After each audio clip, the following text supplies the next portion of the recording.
My oral history project was on Jean Louis Dawson Wright Griffin, my grandmother. Jean was born in Selma, Alabama on January 26, 1945. She only lived in Selma for about 18 months before she moved to Mobile. Growing up, Jean graduated from Murphy High School in 1963. After Murphy, she graduated from the University of Alabama in 1967 with a degree in education, and South Alabama with a degree in special education or specific learning disabilities. And then she graduated with a master's in school counseling.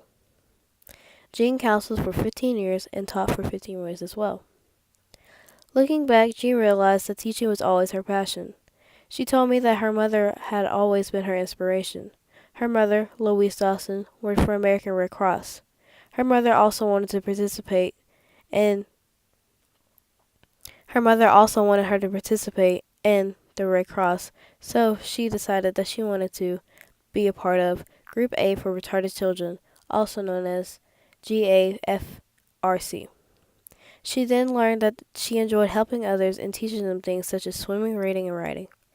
It was then that she knew what she wanted to be.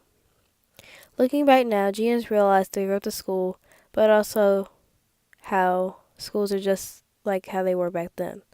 She is fascinated by the amount of technology incorporated to schools now. It is used way more than it was back then, that now it is relied on. She also thinks it's more effective because you can learn things from home and easily communicate with your teachers and peers. However, she thinks that the school system is failing just as it was back then. Schools now have a very low support from the parents and the school board just like it did when she taught school. She believes that the parents don't help their kids as much as they should, and she believes that the school board doesn't listen to the teachers' requests. As a teacher, she experienced 5 different schools and taught grades 1 through 12. She taught at Lott Road, Murphy, Bessemer, Scarborough, and other schools she does not recall well. As I was interviewing her, she wanted me to include that the 5 years of volunteering at the Red Cross were the best years of her life.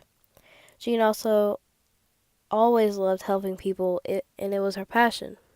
She explained to me that when she started college, one of her directors talked to her about how amazing she would be if she was a special education teacher. Later on in college, Jean had to write a paper. Since she knew special education was her passion, that's what she wanted to write about. However, South Alabama didn't major in that, so she knew that she wanted to change schools to pursue a passion of special education. In order to complete this passion of hers, she visited the education building in Tuscaloosa, Alabama. As she walked in the door, she talked to the secretary asking for Dr. Harvey, one of the main people in the education building. The secretary then asked her if she had an appointment, and then she replied with no.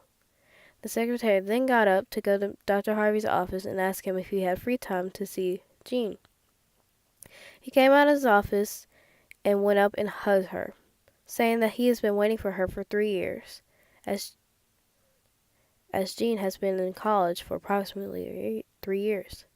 She even found out that her director was the one who talked to Dr. Harvey when she was a freshman. He gave her all the options that she wanted to be and all the options that she needed to pursue her dream job. As she explained, she said it was destiny and that God gave her the direction to become a special education teacher. She said that going to Tuscaloosa, helping other people with the Red Cross, and going to college was the best decision that she ever made to pursue her dream job.